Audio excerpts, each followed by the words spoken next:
Мекендештер арбаңыздар, урматтуу мекендештер, айдоочу мекендештерге тактап айтканда Россия Федерациясына машинеси менен жайында Кыргызстанга келем деп жаткан мекендештерге жакшы жаңылык.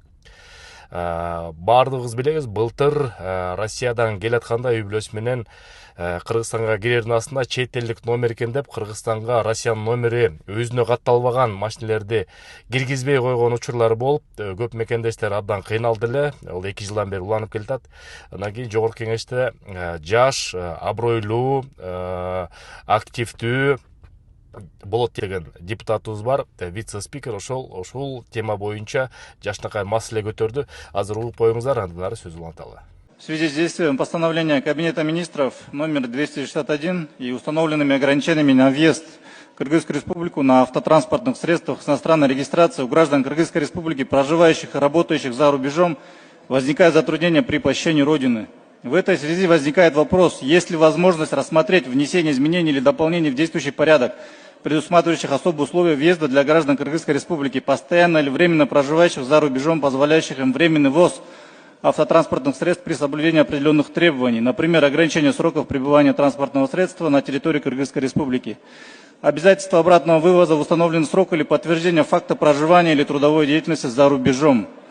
Мы понимаем, что принятие данного порядка было обосновано необходимостью борьбы с так называемыми серыми схемами ввоза транспортных средств, уклонения от уплаты таможенных платежей и их незаконной эксплуатации на территории Кыргызской республики, что является оправданной и важной мерой. Вместе с тем, действующие ограничения затрагивают и добросовестных граждан Кыргызской республики, находящихся за рубежом.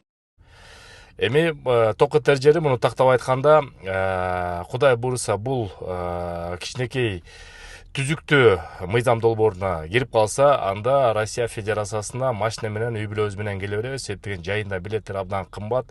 Азыр эле билеттин баасы 20 миңге чыкты. Жайга жакындагы кымбатайт. Ошон үчүн билет менен келсеңиз зарания эртерээк алып билет алып коюңуздар. Кудай буйруса бул мыйзам долбоору ишке ашып калса, анда машина менен үй бүлө менен салып алып туруп Кыргызстанга келип, жакшынакай эс алып, кайра машина менен кетип калганга жакшынакай шарт түзүлүп атат. Сак саламат болуңуздар. Дагы жакшы жаңылыктар болсо айтып турабыз.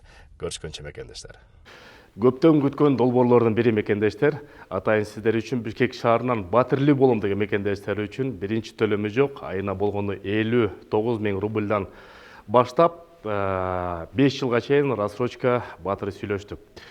Негизде бир нече компания менен сүйлөштүк. Ушул долбоорду аягына чыгарып, Кыргызстанда эң алдыңкы курулуш компанияларды Москва жергесине алып барып мекендештерге сунуштап баштайбыз. Андыктан катталып, номерди сактап коюңуздар, чалып туруңуздар, байкап туруңуздар, септеген көп сунуш болот. Бүгүнкү сунуш болсо БЛК компаниясынан 5 жылга чейин рассрочка Восток 7 деген турак жайды сунуштап жатабыз. Москва жергесине кеңсеңиз бар, телефон номерлерин астына жазып коюп, кайрылы бериңиздер. Негизде мекендештердин жашоосун жеңилдетүүгө көптөгөн ушундай долбоорлорду силерге тартуулап турабыз.